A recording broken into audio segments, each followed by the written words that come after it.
अध्यक्ष महोदय, जैसे कि ये चर्चा का विषय बना हुआ आज पूरे देश में और इस सदन ने इस बात पर चर्चा करने का ये जो कदम उठाया सराहनीय है। आज हम राजघाट पर गए थे तो वहां पर एक अद्भुत सा आश्चर्य हुआ और यहां पर भी मुझे देखने को मिला, मदन लाल जी बार बार कह रहे हैं हम आपके साथ हैं।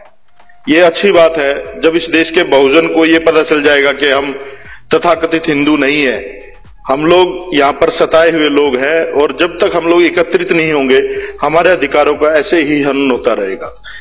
इस देश में जब जब जरूरत पड़ी, अगर देश को चरित्र की जरूरत पड़ी, रामायण की जरूरत पड़ी, भगवान वाल्मीकि से लिखवा ली और महाभारत की जरूरत पड़ी तो वेद व्यास से लिखवा ली।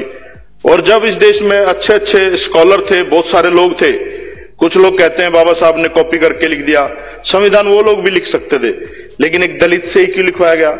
हमारी काबिलियत की अगर बात करें तो उसमें कोई अतिशयोक्ति नहीं होगी। इस देश में हमारे एकलव्य भी हुए हैं, शंभुक ऋषि भी हुए हैं, लेकिन हमेशा षड्यंत्रों के माध्यम से उन लोगों का संहार किया गया है। और ये सदन आज इस महत्वपूर्ण विषय पर चर्चा कर रहा है। 75% जो मामले हैं देश में जो एट्रोसिटी के दर्ज हुए वो खारिज कर दिए गए। कुछ न कुछ तो गड़बड़ है। 15% ऐसे मामले हैं जिनमें उनको बिल्कुल ही खत्म कर दिया गया और 10% मामलों में कार्रवाई चल रही है। और अध्यक्ष साहब, सबसे बड़ा सबूत मैं हूं आपके पास सामने। मैं जब मंत्री था मैंने एक मुकदमा दर्ज करवाया था, कपिल गुप्ता एक एक्शन होता था एमसीडी में, और वो अधिकारी, हमने कहा कि भाई सफाई व्यवस्था ठीक नहीं है विधानसभा में, आप सफाई व्यवस्था ठीक से करिए। तो उस व्यक्ति ने बिल्कुल मुंह के सामने कहा कि सफाई का काम तो आपके ही लोग करते हैं, ये आपके लोगों की गलती है, आप लोगों को विधानसभा लोकसभा में नहीं, आपको इसी काम में होना चाहिए। ये तो एक मूर्ख व्यक्ति आया था जिसकी वजह से आप लोग हमारे सिर पे बैठ गए। और मैं तो सैल्यूट करता हूं जो सावित्रीबाई फुले जो एमपी है बीजेपी की, उन्होंने इस्तीफा दिया बीजेपी से और इन लोगों को चेताया है। मुझे ऐसा लगता है अध्यक्ष साहब, ये जो आरएसएस है ये एक तरह से जैसे आतंकवादी संगठन होते हैं, उनका एक टारगेट होता है। उनका जैसे लादेन अमेरिका में एक हेलीकॉप्टर में पायलट बिठा करके एक बिल्डिंग में घुसा देता, उन्हें कोई मृत्यु का भय नहीं था, कुछ नहीं था, उन लोगों का एक टारगेट था। ये ईवीएम हैक करके या जो भी करके, जैसे भी तिकड़मबाजी करके सरकार में ये लोग आए और इन लोगों का एक उद्देश्य है कि यहाँ के गरीब को, दलित को, पिछड़े को एक उसी जगह खड़ा कर दिया जाए ला करके जहां से इनके पूर्व जाते थे। और हमें एक ऐसी दृष्टि से यहां पर देखा जाता था कि हम लोग मानव के रूप में है ही नहीं, वो होता है। और मैं तो ये कहूंगा जितने भी लोग हमारे लोग बहुजन समाज के इन विधानसभा में, लोकसभा में बैठे हैं, वो मर्सिडीज में बैठे हुए कुत्ते की तरह हैं, अपने आप को सोचते हैं हमारी प्रवृत्ति बदल गई, लेकिन हमारी औकात वही है। कोई भी जो भी यहां पर बैठा है, आप अपनी औकात ना भूले भाई। ये जो मनुवादी लोग हैं, जो ब्राह्मणवादी लोग हैं, ये लोग ऐसे ही उत्पीड़न करेंगे, ये लोग ऐसे ही प्रहार करेंगे। फिर मैं गुरुजी वहां पर गया अपने यूनिवर्सिटी में, वहां पर प्रोफेसर बैठे हुए थे, हमने पूरा यूनिवर्सिटी का मार्च निकाला। वहां पर इतना ज्यादा गलत डिसीजन लिया जा रहा है यूजीसी में, एचआरडी मिनिस्ट्री की तरफ से, बच्चों की फीसें एकदम बढ़ा दी, कोटे खत्म कर दिए। मतलब ये लोग कर चाहते क्या है कि ये दलित और बहुजन लोग रोड पे आए और उत्पात मचाएं। मैंने अध्यक्ष साहब जब मैं मंत्री था तो 4 लाइनें लिखी थी, बड़ा गंभीरता से मैं सोचता था, बाबा साहब को पढ़ा है, हमने 4 लाइनें लिखी थी। हो सकता है आप लोगों को गलत लगे, लेकिन आज के इस समय में वो बिल्कुल सटीक बैठती हैं।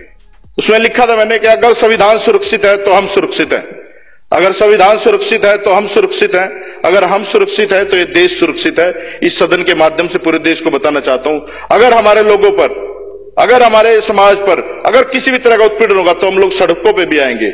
और जब तक बात संवाद से बनेगी, संवाद से भी करेंगे। अगर हमें कुछ और भी करना पड़े समाज को बचाने के लिए, क्योंकि लोगों से देश है।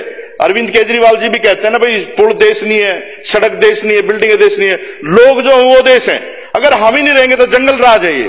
अगर जंगल ही है तो फिर जंगल में तो जानवर एक दूसरे को मार के खाता है। फिर हमें कोई भी हथियार अपनाना पड़े, कोई भी काम करना पड़े, समाज का सारी चीजें छोड़ के, राजनीति और सारी चीजें भूल करके हम लोग समाज के साथ खड़े होंगे। और हमें उम्मीद है जब इस विधानसभा में इस इतने महत्वपूर्ण चर्चा हुई है और बीजेपी के लोग ऐसे सोच रहे हैं, पता नहीं कहां से आ गए ये लोग, ये सबकी सोचते हैं, अजीब से लोग हैं। ये मैं बताना चाहता हूं आपको, ये जो पार्टी है और ये जो यहां पर विधानसभा है, ये अजीब से ही लोगों की है, पता ही नहीं कौन कहां से आ गया। तो ये मिक्सअप है, धर्मनिरपेक्ष, जातिवाद, इन चीजों में विश्वास नहीं रखती है। ये देश को आगे बढ़ाने में विश्वास रखते हैं और हम लोग उसी के लिए काम कर रहे हैं। तो अध्यक्ष साहब, ये जो निर्णय ये निंदनीय है। और इस देश में दुर्भाग्य हमारा ये है कि और भी चीजों में, बहुत सारी चीजों में गलत इस्तेमाल होता है कानून का। दहेज में चले जाओ आप, रेप केस में चले जाओ, बहुत सारी चीजों में दुरुपयोग होता है। इसका तो उपयोग ही नहीं हो रहा। जो जो बाबा साहब ने लिखा दलितों के लिए, बहुजनों के लिए, जो भी कानून इंप्लीमेंट होता है उस पर हथौड़ा चलता है। चाहे रिजर्वेशन का हो, चाहे किसी भी तरीका देख लो आप, हर चीज में बात होती है। अब लोग कहते हैं आर्थिक आधार पर रिजर्वेशन होना चाहिए। अरे भाई, रिजर्वेशन गरीबी हटाओ उन्मूलन थोड़ी ना है, ये सामाजिक समरसता की समानता की बात है। वो समझ में आएगी जब अब दो लोग कहते हैं दलित राष्ट्रपति है जी। भाई दलित, तुम लोग फिर किस समरसता की बात करते हो? भाजपा के लोग ही कहते हैं दलित राष्ट्रपति है।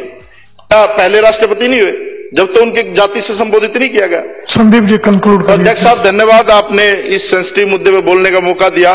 और मैं तो ये चाहूंगा कि इस पे कल जो ना, मैं तो बाहर बैठूंगा ही, काली पट्टी मुंह पे बांध करके बाहर बैठूंगा विधानसभा के।